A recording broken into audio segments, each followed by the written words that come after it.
think it should work now. Yeah, I think so. Yeah, I see it. Okay, great. No, but so last time we talked was obviously you have French background and you worked for German brands. You worked with German influencers and French influencers. So I thought let's talk a little bit more about the French market. And I actually just posted on LinkedIn where I asked like if you as a brand gonna enter a new market, let's say France or Germany, do you need to know the language first of all? So yeah, it would be overall just interesting to explore the whole French market and how brands should work with creators, influencers, and maybe what's different compared to like other markets. Obviously, you know the DACH region, France, probably Italy and Spain too, from your background. But yeah, maybe start with that. So if I'm gonna enter the French market, like, do you actually need to know the language, and is it important to communicate also over email with the influencers in French, or can you do English? Yeah, I think it's a bit difficult in France for sure, because like you will see a lot of influencers that don't necessarily are really feeling comfortable speaking and doing stuff in English. So yeah, and plus there is a lot of administrative stuff that you probably need to understand French at some point. However, it doesn't really necessarily mean you cannot start doing some tests without knowing French. But for sure, like if you need to review the content and everything, like, if you don't know the language, like that can be difficult. So I wouldn't say it's like mandatory for sure. Like it shouldn't like pull you off to make some tests, but to really long term trying to build something long term with a strategy on the French market, I would highly recommend to speak French to some extent, because otherwise it can be a bit tricky. And I think that it can very quickly, I mean, even like in my own experience working in Germany, I very often see that like the German companies in general, like they're all a little bit overwhelmed with the French market very quickly if they don't have like a policy to take care of it. Because yeah, the French sometimes, like, even they always reach out to companies, even if they are like foreign companies, they will reach out to do some collaboration, but they will still reach out to you in French. That's a bit weird, to be honest. But as if they cannot really trying to make some research before trying to see if there is I don't know, if that's a small foreign company, like it's quite unlikely that there will be a French speaker there, but they will still try in French, I think, for a lot of them. Not all. Sometimes they speak English, but yeah, it would still be recommended to speak French. yeah, yeah, yeah. Based on my experience too, just being there, I think it's good to know the language. But do you think when it comes to cultural things, if we would compare like with Germany, would you say what are the difference, would you say, when we're talking about like working with influencers in general? What are the differences between like the DACH region Germans and I guess France? Yeah, I think that it's mostly going to be details that are going to be differences, but those details can be drastically different. I mean, at least make a lot of difference sometimes.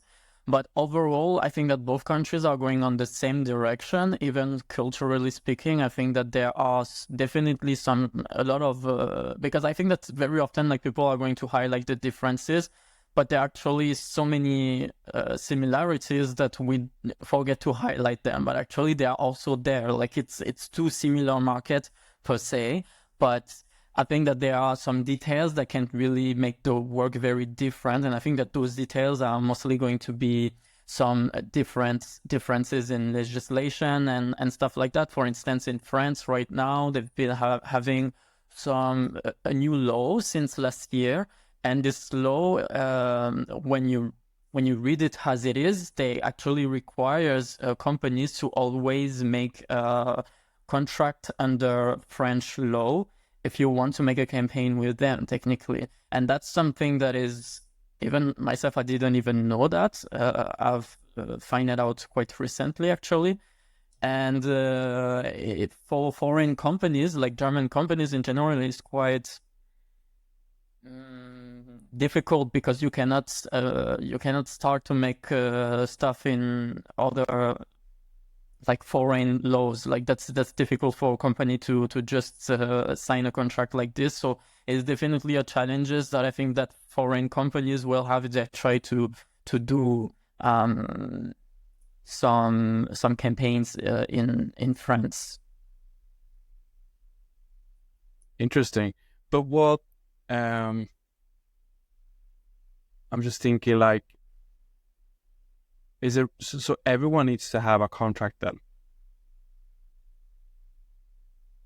Well, I think now, yes, pretty much, yeah. I mean, you can still find like some very small influencers that probably will post without any specific documents, but I don't really think it's pretty much recommended to not do a contract as of today. I mean, it's I wouldn't say it's black and white, but I would definitely recommend to do a contract with influencers. But I've already done some cooperation without them in the past, but it was more a while ago. Now I think that it's more safe to still have a contract so you know what you're doing. Yeah. So would you then, if you recommend now new brands entering the market, does it make sense to work with the super small creators, or is it then better to work with the bigger ones, mid-size, because you still need the contracts and everything? I think, well, I mean, I don't think that the contract is such a big issue. I think that you can still try to find templates on the internet and then you suggest them the contract that it is. And if they have modification that they want to do, then they will let you know. And then you have the basis, because in the end, the contract shouldn't be such a difficult thing to do, especially today that you can have like a lot of free resources to make this type of step. So I wouldn't necessarily say to small companies or new companies to not approach bigger influencer because of a contract. No. Yeah. Okay. And when it comes to then like pricing, would you say it's the same price structure as in Germany and other countries? Is it less expensive? Do they do the brand deals differently? I would say it's a bit cheaper than in Germany. Yeah, definitely. Like the CPM should be mostly, I think, between 20 to 30 euro, but it can be also cheaper actually. So it depends, but it can be more expensive. So it really depends a lot on like the chemistry between the brand and the influencer as well, because they may not have like the same price for everybody actually. It depends like on how much they are motivated to work with the brand, of course. Yeah. And when it comes to just in general, like, because you know the market, like what would you say are biggest challenges with working with the French market?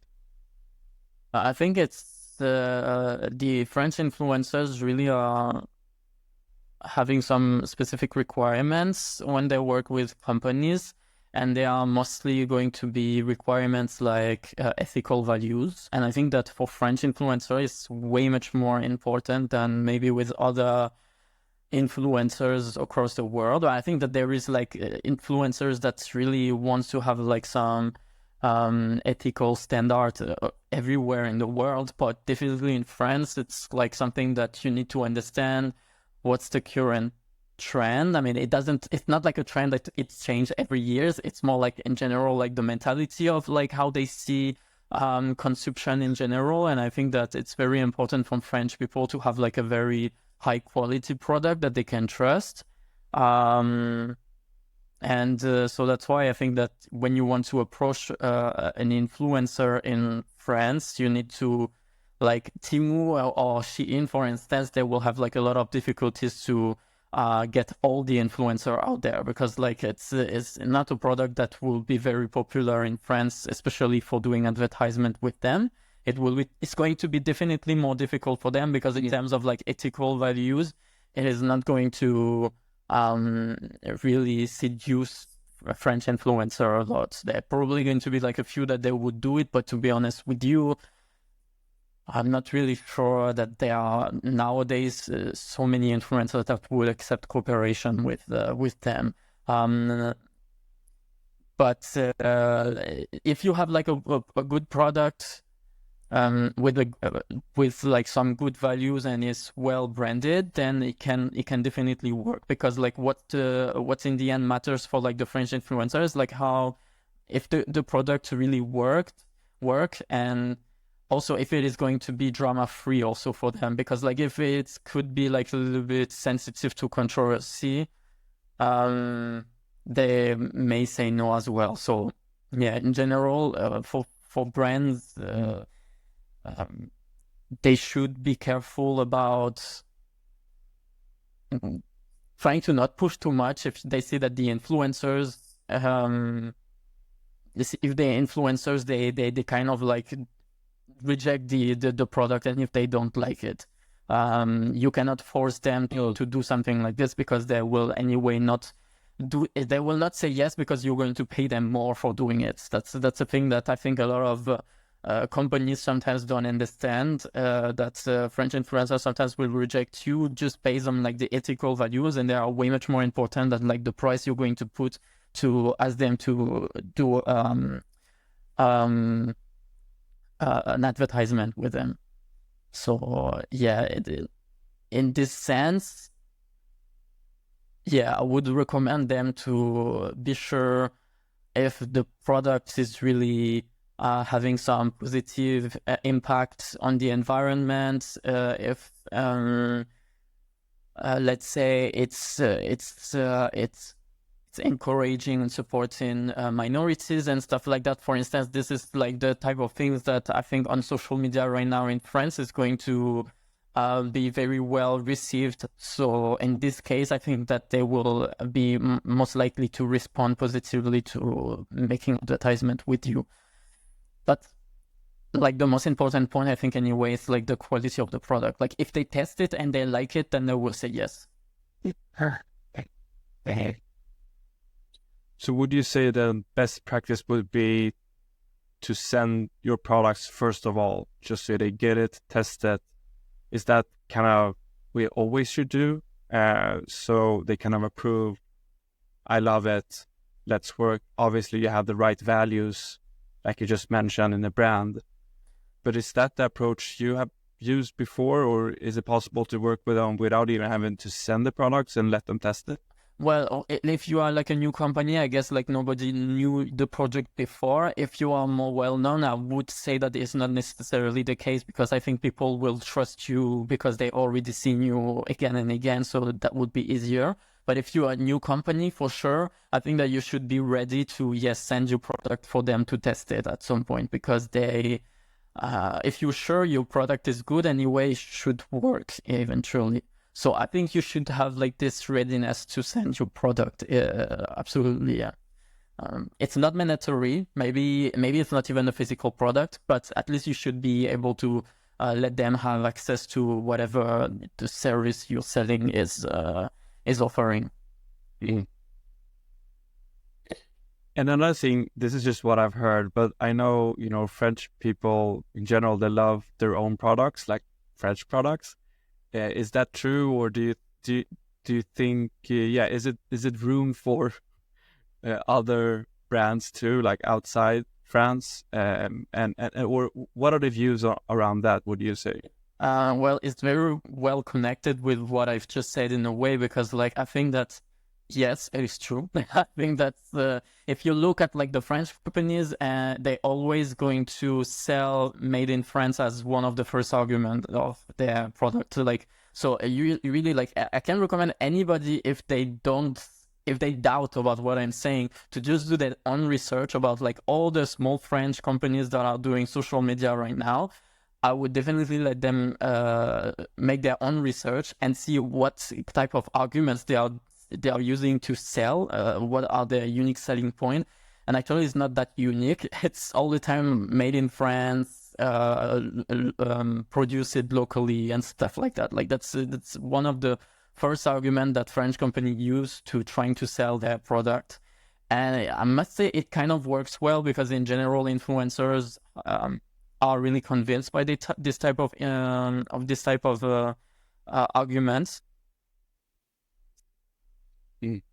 So this is definitely something I would say that it's kind of true. Like it's not just a cliche. I think it's true. Now, does it mean that foreign companies cannot enter the French market?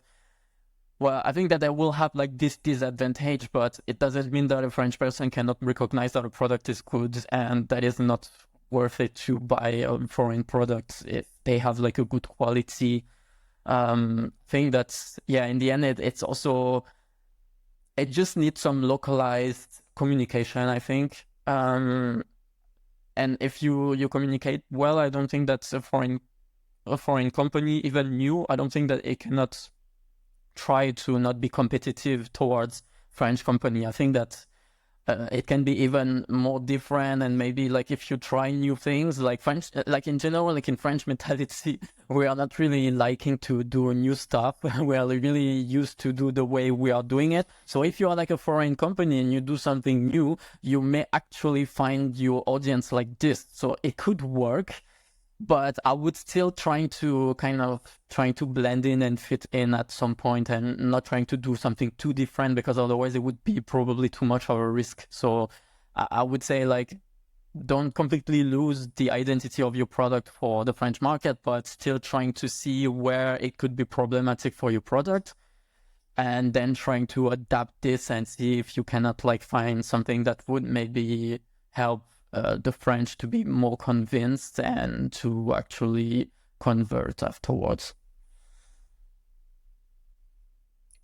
I was thinking that because you have worked at D2C brands entering the market, what are the things that really worked out for you? Like, do you have any like tips and tricks? Like, we did this and it really worked out for us. Like, yeah, do you have like a list of things that you remember work well when you enter the market? You already mentioned a few things, like try to blend in, not try too much of new things. But yeah, do you have any tips there?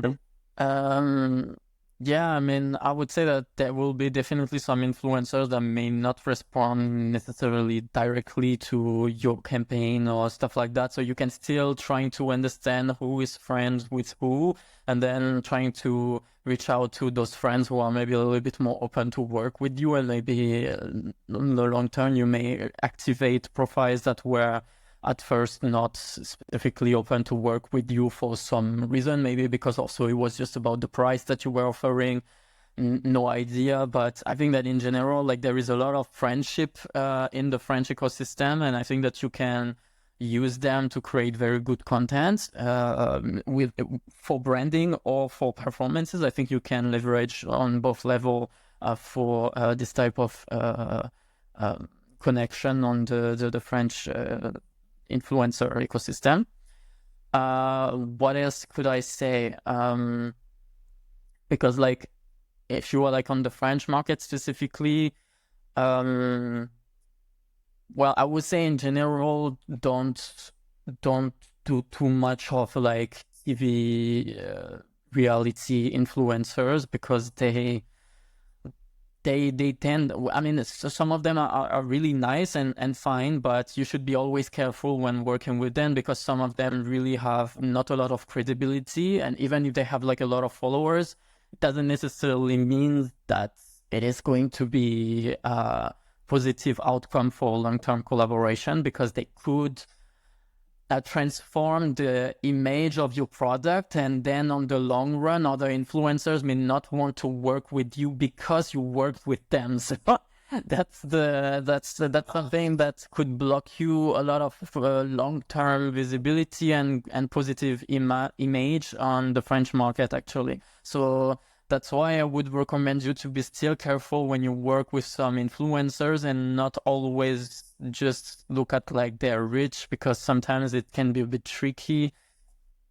People not always follow people because they like them. Sometimes they're just interested in their drama. But it's specific to TV reality influencers in general. Other influencers are rarely having this difficulties, but you can use like I don't know, any specific influencer programs that can help you to see also if they do a lot of advertisement or not, and then try to search for the influencers that make some long-term collabs with like other brands, and then afterwards you are more likely to have somebody that is serious as well, because like if you have influencers that are permanently doing advertisement for everybody, yeah, that can be on the long run a little bit problematic. But again, here it's not black and white. Some influencers, they are doing that all the time, but they still have like some very good way of doing advertisement, and they don't really damage your credibility if you work with them. So that's where it comes handy to have somebody that speaks French, because they are able to understand a little bit better an influencer quality, I would say. Yeah. And what if you're a new brand and you want to go into the market? How would you set up the campaign? Like how many creators, big, small? Yeah, how would you set up the first campaign if you would enter the French market today? Um, I think I would try. I mean, on my end, it wouldn't be very fair to answer how I would do it, because I already have contacts, and I'm so that wouldn't be like the same thing. Like I cannot say something to somebody that never did it and say do it like me, because they will not have the capacity of doing it. But I would definitely, like more generically speaking, I would definitely recommend people to try to search for people who have like a genuine connection with their community. I think that when I never know an influencer, that's what I'm trying to do. And I don't really know if there is like a number of influencers that you should start with. I think it all depends also on like the investment that you can do yourself, because if you if you see you can invest in 20K right away and it's fine, then invest in 20K for like a first set of campaigns with like, I don't know, 30 influencers, and maybe that's already fine like this. Uh, so yeah, I wouldn't recommend a specific number, but of course, if you want to have an impact, I would say maybe at least try 10 campaigns to make your first learning before scaling up the strategy in France with influencers. Um, yeah, so the budget, it would depend. Like I think you can do great things with like 2,000 euro, and you can do great things with like 30K already. So it really depends afterwards on your budget, on your brand as well. Because like with some brands with 2,000 euro, you will not be able to do a lot of things, to be honest with you. It depends. It depends like what brand do you have? Because some brands, they really work better on Instagram than others too, so or on YouTube or any other type of platform. So it depends a bit also on like your product. And so do small tests maybe at the beginning, and then you see if for you usually it works well, then try it out. And anyway, you need to test something because that you never really know for 100% sure. Like the one strategy can work for a brand and another one will not necessarily work as well. Yeah. And how much time would you need? Like how many months would you need to say to get any conclusion of the market? What's the minimum, would you say? I think it depends also on like the number of campaigns.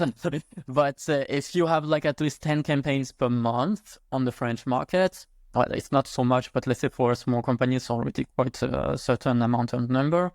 I would say that after 4 or 5 months already, you can gather some very good learnings, and you can already, if you have really absolutely no influencer that worked, then means that there is really a problem with the strategy, or the product is maybe not the right fit for the French market. And if you see that it is working just partially, then trying to understand which influencer worked best, and then afterwards trying to tailor more like the outreach of new influencers, and then it should work out well. Mm, yeah, that's pretty much how I would recommend to do. Have you seen any really bad examples? of a brand going on the French market. Or in general, like any collaborations that where you felt they're doing this and this wrong. Like, have you detected that? And how does that look like? I've seen some very bad stuff for sure, but some of them I cannot really name them, unfortunately. But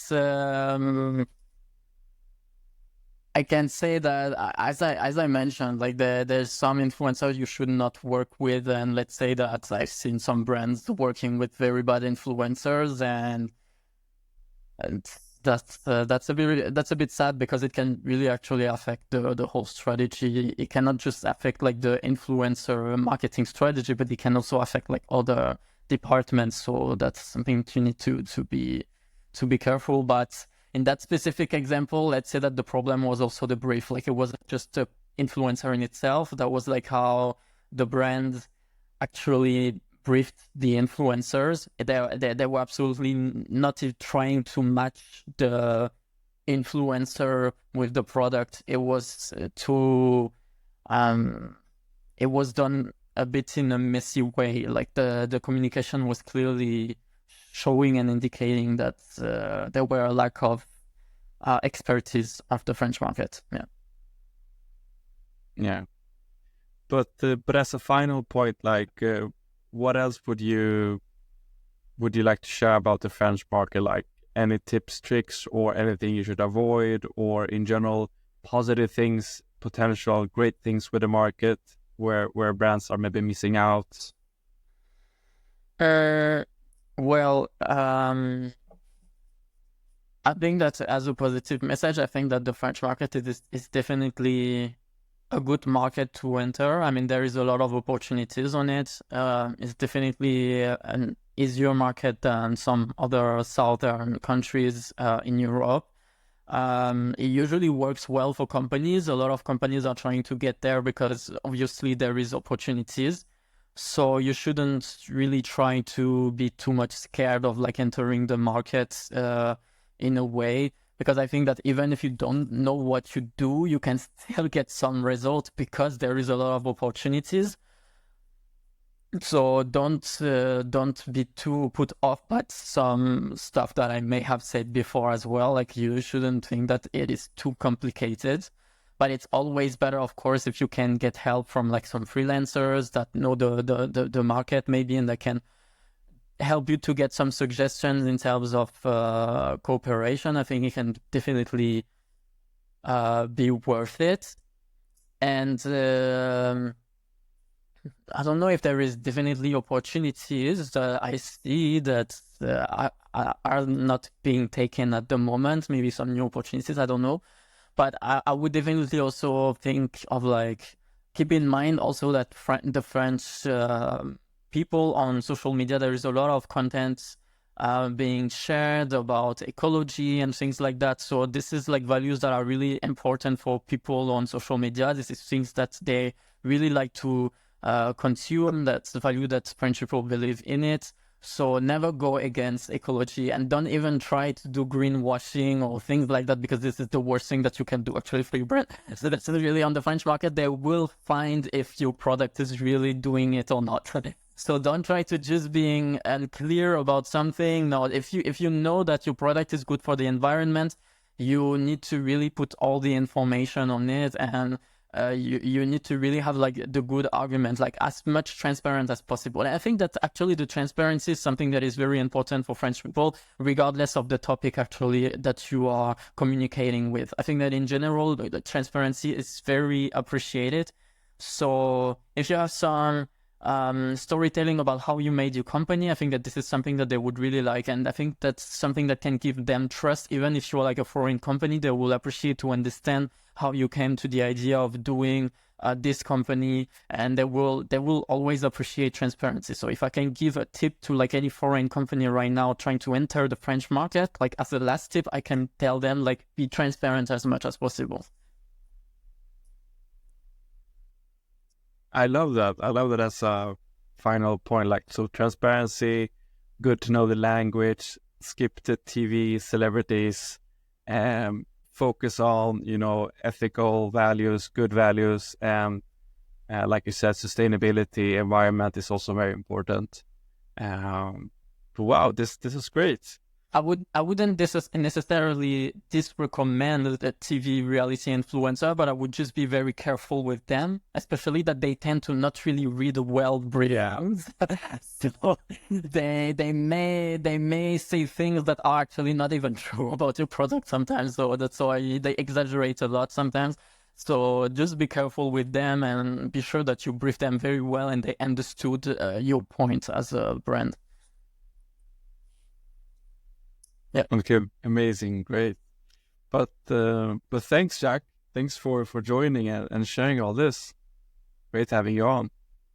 You're very welcome after all these technical difficulties that we had at the beginning.